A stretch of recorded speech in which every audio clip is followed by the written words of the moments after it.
But right now we have another actor, artist, multi-talented Ricardo P Lloyd. What are you saying, mate? Good morning. I hope everyone's doing well this morning. Yeah, man, it's good to have you on the first day fry up on our morning show. Yes. Before we get into anything serious, what is your ideal fry up? Like, how many bacon, sausage do you like? How do you like your eggs cooked, or are you more of like a veggie person? That's a good question because I actually don't eat bacon. I'm actually a pescatarian, but Yeah. I'm more so will have like fried egg or toast and beans, just the classic stuff. Yeah. No bacon though. No bacon. No. When no. did that start? For a couple years. Yeah. So I've been pescatarian for about 3-4 years now. Yeah. Yeah. How come you decided to go pescatarian? That's a good question. I just put my mind to it. I just said I just don't want to eat meat one day, and I just kept to it. And Yeah. I think it shows you the power of the mind. When you're disciplined, you can actually achieve a lot. Yeah, I totally agree. I was vegetarian for 2 years, to Yeah. be fair, but then I got bored. So you had to go in for that meat.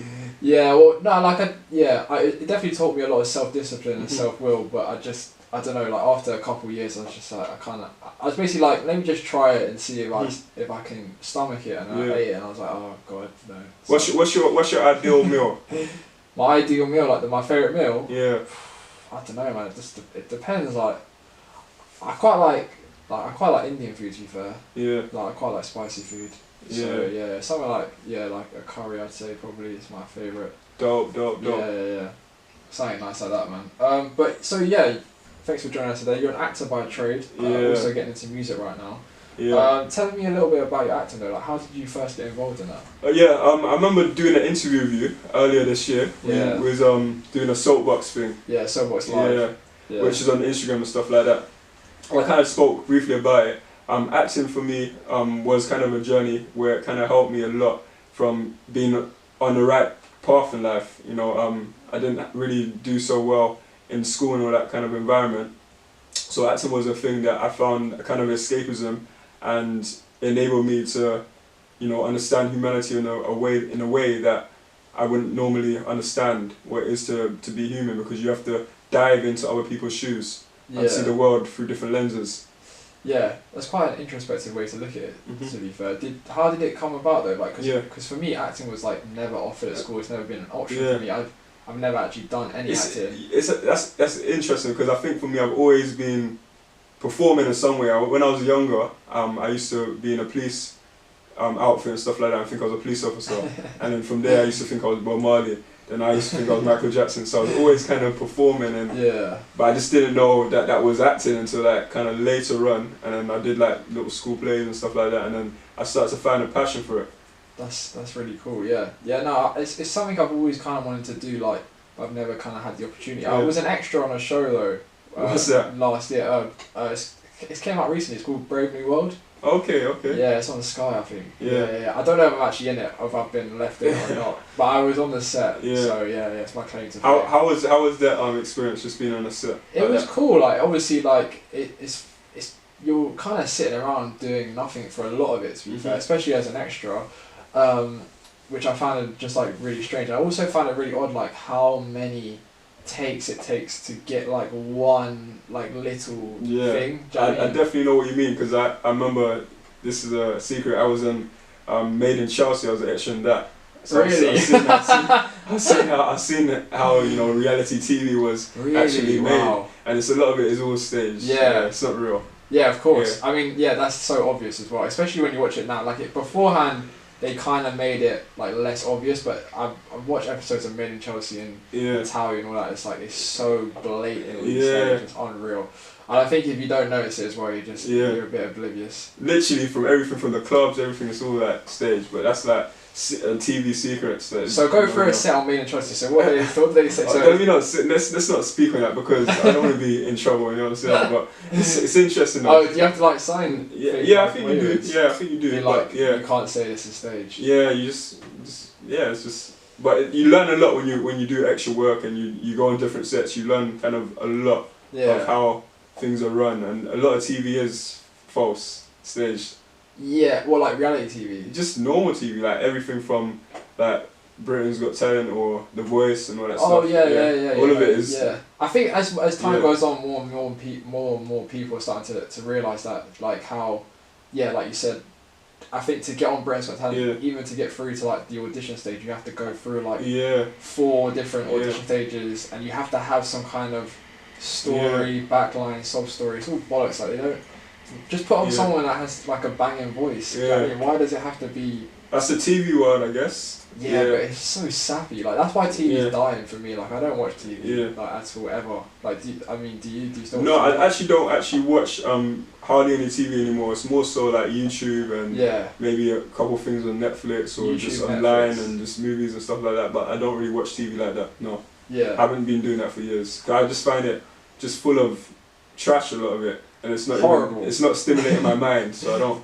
It's just horrible. Like it's I think anyone below the age of 50 just doesn't watch TV anymore. Yeah. That's what it feels like for me, and it's just like, but they still consistently make TV shows for above 50-year-olds as well. So it's like this is surely gonna die. Like when all these people die. Do you know what I mean? Yeah. But I think as well, like especially in this time, especially with the lockdown and stuff, it's kind of essential that these things are there, because I think a lot of people will probably die of loneliness and whatever because they couldn't meet or even connect with just normal people. So TV and all that stuff is a way of like escapism, that kind of world, that reality. Have you binge watched anything during? Have I been watching anything? Not During really. Not really. No. Not really. Just anything that I find interesting. I like a lot of dramas and stuff like that. Yeah. So anything that I find interesting on Netflix or even BBC iPlayer and stuff like that, I'll just watch it. Because I just like to be in tune and see different people's world and stories and stuff like that. Yeah. So I'm very much open-minded. Yeah, no, definitely. So when did you start to realise like you can make a career like out of acting? Well, I think you can make a career out of anything, but it's just like I started to take it more so serious. I've got a degree in performing arts, film, TV, and stage, and just being around a lot of kind of different actors and different people in the industry, and just seeing how they were living their dreams and being able to do what they love to do inspired me to kind of say, all right, I want to do this. Yeah. Was there like a specific moment though, like when you're like, oh, like I've kind of made it, like this is amazing? I think the question of making it is, it's an ongoing process. You can never make it, even if you do a big show or you do a series or whatever. Yeah. It's still ongoing because you still want that next big thing. Right. And I'm nowhere near where I want to be in terms of my acting career, but I'm pretty much focused and determined to get to where I want to go to. Yeah. I know obviously your acting career has been obviously halted somewhat by the coronavirus and everything that's been going on recently. How have you been managing?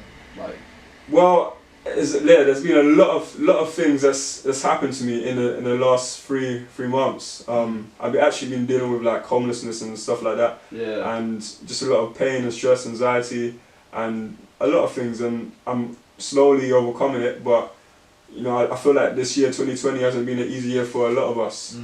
And it's just that some people have had it harder than others, but it's how you respond to life that shows your character. 100%, I totally agree, and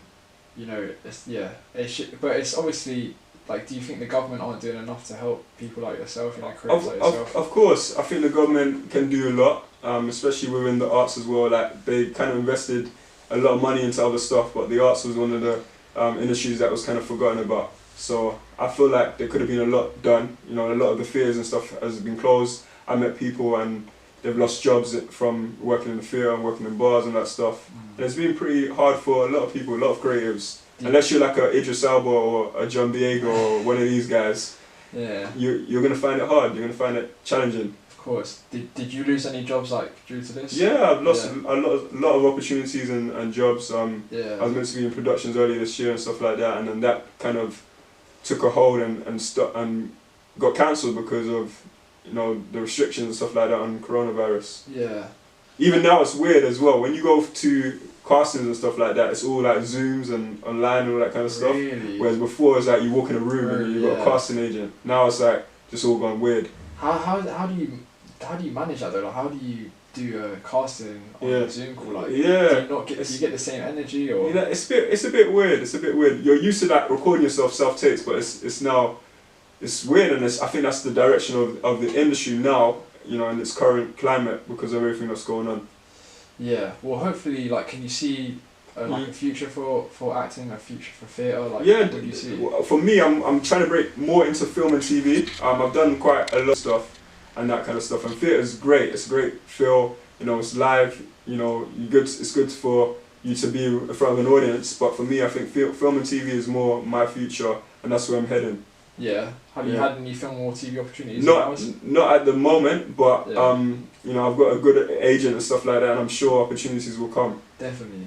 I hope so, man. I hope for your sake. Yeah. You know what I mean, it'd be good to see you back on your feet. Thank you, I appreciate it. Yeah, man. Like obviously you've been doing music now. The music was birthed from pain. So basically, like I said, I've been going through a lot the last 3 months and stuff like that, and I actually wrote a song in the beginning of the year. Like it was like just a creative thing that I did, and it's weird because a lot of what I wrote, like, it actually came to pass, and it's almost like a self-fulfilling prophecy. So I realised that in order for me to change my life, I had to kind of go back to that same thing and almost rewrite my story, almost. And it's just funny how things, like, not even funny, it's amazing how things just fell into play with that kind of project that I did. Yeah. I was going to say, like, was, like, your music creation kind of like a symptom of the coronavirus, or was it something, like, you kind of always wanted to do? Well, when you're younger, when I was younger anyway, I wanted to be like a rapper, and but a lot of young guys want to be rappers, and yeah. But for me, acting was a thing that I kind of stuck to in terms of, you know, career-wise and professionally. But I actually wanted to do music when I was younger, when I was about 16, 17. Yeah. But I never found my kind of voice and all that kind of stuff, and everyone was doing music at the time. So yeah, I kind of just everyone's doing music now, even more so. Yeah, so I just kind of put that in the back seat. But I feel like art expresses itself in many different forms, and when you're an artist, you know, there's no limits to creativity. Yeah, of course. Can we expect more records in the future? I know you've released one of them. Yeah, definitely, man. There's definitely going to be more, like, different songs and different stuff from me. I think for me, I'm not going to stop being creative. I think that's very important for me. It keeps me alive. It keeps me. It gives me a purpose. It gives me a meaning. It gives me something to kind of, you know, be in life, and I like to inspire others. Yeah, of course. Did you think, like, you know, you've been writing music, do you think you'd write, like, any kind of acting stuff for yourself, obviously? Yeah, definitely, man. Like, I would definitely write, you know, and produce and, you know, direct. I think for me, it's very important as an artist to take ownership of your work and to have a voice and have a perspective in life. And I feel like art enables you to do that. 100%, man. I look forward to hearing it, man. We should get into your record, though. Yeah. Ricardo P Lloyd. Tell us a little bit about the record before you play it. So it's called Cry No More. Features Monique Shuckness. She's a singer, a worship leader in her church, and she's actually a recording artist. And I just sent her the record. Had an idea for the record and stuff like that. I'm not a singer, and she fell in love with it, and we just worked on this, and that was, you know, the result of that was something beyond what I could imagine it to be. So I think she definitely took it to another level. Do you think you'll make more kind of like gospel-y kind of music in the future, or? I think, like I said, I'm an artist. So as when I'm saying an artist, I'm not saying I'm a musical. I'm just saying an artist in general. Yeah. So I feel like for me, art expresses itself in different forms, and I feel like sometimes you might want to make a pop record. Sometimes you might want to make a rap record. Sometimes you might want to make a gospel kind of record. Sometimes you want to just do film or TV or do a show. I'm not going to limit myself in my creativity. No, definitely not. Alright, let's get into the record. This one's Ricardo P Lloyd.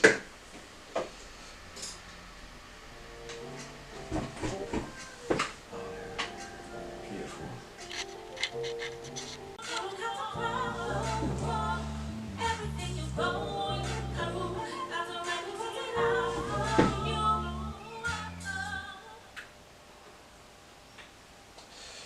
That one was Ricardo P Lloyd, Cry No More. Featuring, who's it featuring? Monique Shuckness. Monique Shuckness. It's available now on all different platforms, iTunes, Spotify, etc. These are Tidal, all of these things. All streaming platforms, Apple Music, Spotify. Yeah, go listen to it now, guys. But yeah, so what are you talking about in that record? You're talking about God. You're talking about your parents. Talk about my experience, my pain, and I feel like it's very relatable. You know, the messages, the themes are very universal, even though it has the God aspect. And rest in peace to your friend as well. Yeah, no, rest in peace to Lamin. Yeah. Obviously was a big part of Netil Market, a big part of Netil Radio, especially when I started working here as well. So yeah, it's definitely been a difficult morning finding out that news. There's obviously going to be something on Saturday to commemorate his memory. You know, Lamin was a big part of everyone here, you know, you brought the life and soul. So yeah, it's crazy. It's a weird times. Wow. Man. And yeah, back to saying, you know, your question with the song, with the record. I think for me that we live in very uncertain times, especially in 2020. It's been a very hard year for most of us.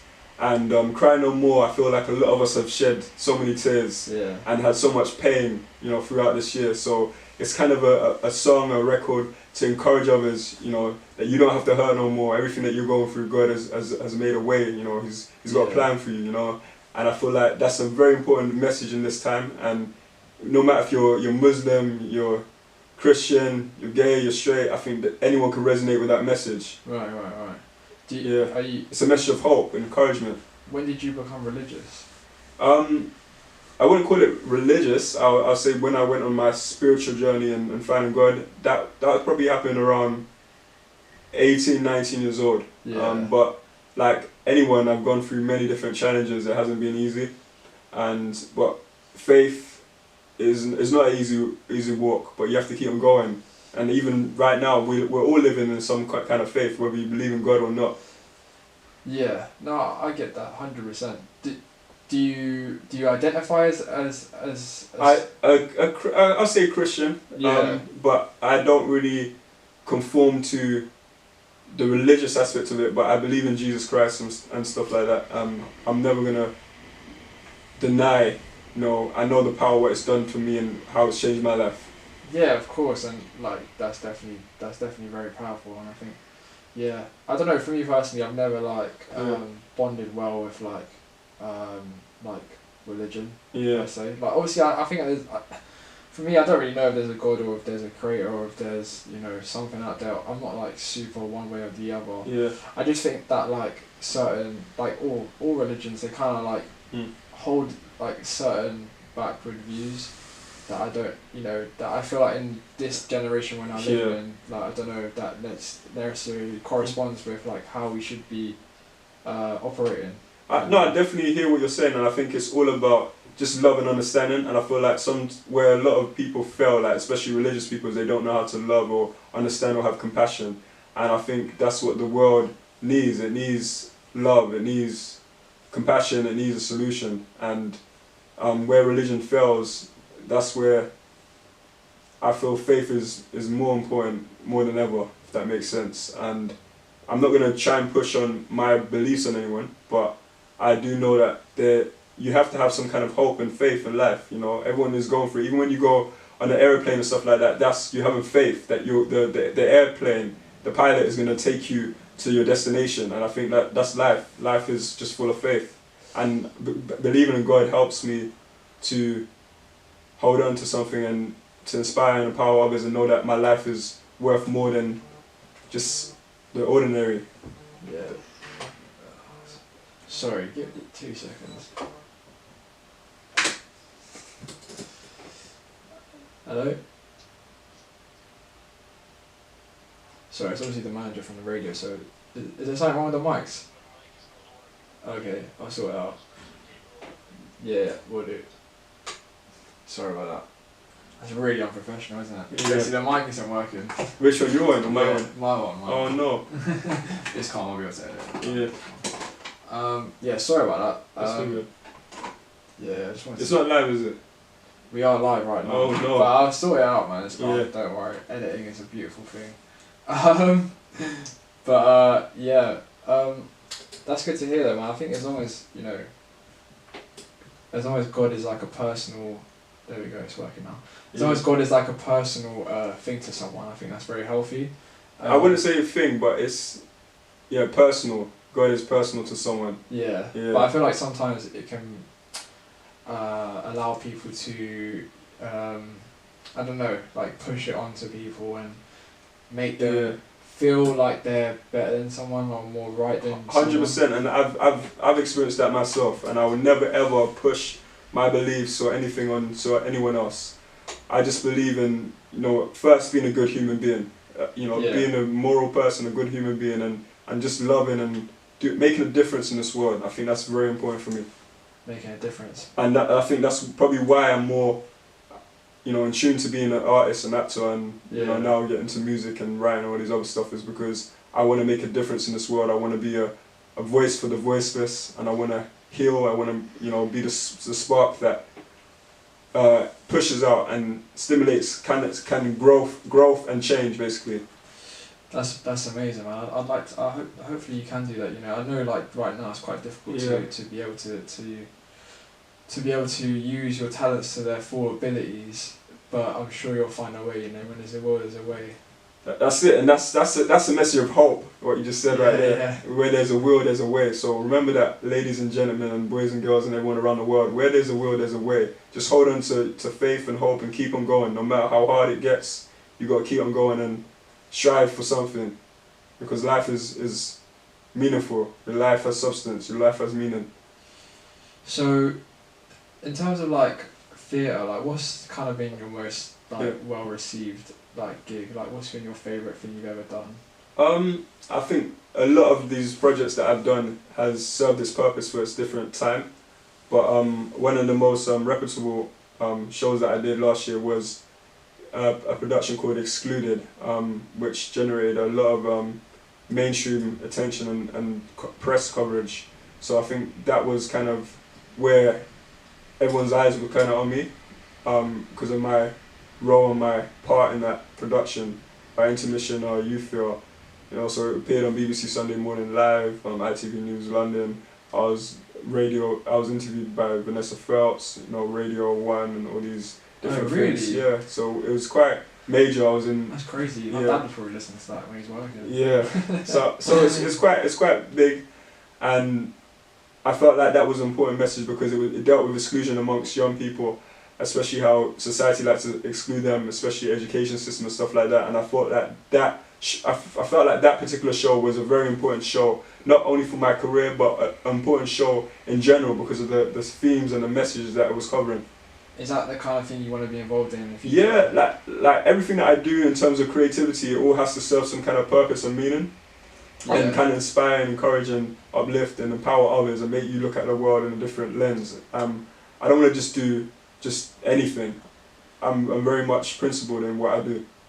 Yeah, I mean that's the best way to be. You know, you don't want to just be doing anything for money. Yeah. Essentially, especially like as an actor or a musician or any kind of artist. You know, I feel like your reputation is very much on the line. Whatever project you're going into. Yeah. It's a massive value in doing being part of.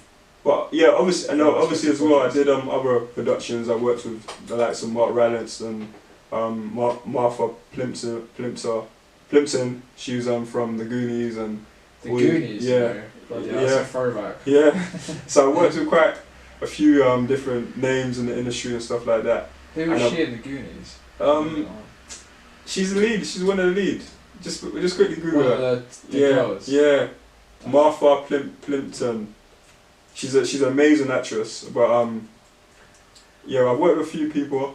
I've been around different people from different walks of life and in the industry.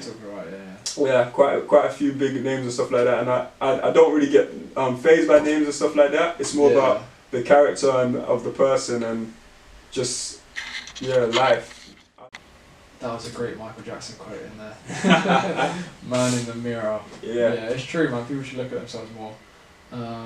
But yeah, I want to thank you again for coming on, mate. Ricardo P Lloyd. It's great to meet you in person because we met online on Instagram. Yeah, that was a funny half an hour to 15 minutes I host So What's Live if you guys are interested. I do an Instagram live every other week on Soapbox, which is a youth centre based in Old Street / Islington. And we did an interview on there, which was quite fun. But I appreciate you coming on. I appreciate you coming on to my radio show now. Thank you. I appreciate you and thank you for having me. And it's good to be. We're in a rooftop and it's raining today. I know, it's horrible. Yeah. It's absolutely horrible. Hello, Mira's in the building right now. But thank you again for coming on. Shout out where people can find your music, where people can find your So everyone, follow me on every platform at Ricardo P Lloyd. That's Twitter, Instagram, all that stuff. And Cry No More is available now on iTunes, Spotify, all these different streaming platforms, YouTube, all that stuff. And there'll be a music video coming soon. So stay posted to that. God bless you and thank you so much, Babyface. We've got a music video coming soon, is that what you said? Yeah, of course. Crazy. Is that for the single that's just been released? Yeah, man. I'm just trying to stay creative and productive. I'm not doing as much acting, anything that I would like to do now. So I'm just keeping myself productive and creative. Beautiful. Well, again, thank you for coming on. This has been the Thursday Throw Up. Make sure you guys go check him out. Check out his music. Check out his acting. You know, this guy's a seriously talented guy. Thank you. I appreciate you coming.